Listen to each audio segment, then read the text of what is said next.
म्हटलं होतं की भाषा हा मानवनिर्मित चमत्कार मला सर्वात आवडतो. बोलीवर माझं फार प्रेम.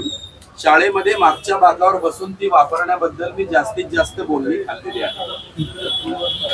पुलंची भाषा शब्दसंग्रह फार मोठा आहे.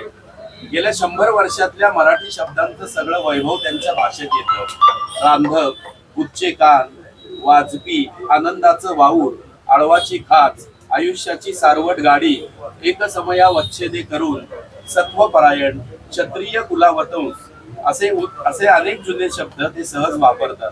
त्या शब्दांबरोबर तो काळ, ती संस्कृती जागी झाल्यासारखी वाटते. पुलंचं हे लेखन नसतं तर त्यातले कित्येक शब्द नव्या पिढीला वाचायलाच मिळाले नसते. माहीत असलेले शब्द पु ल देशपांडे तरतरीने वळवतात, वाकवतात.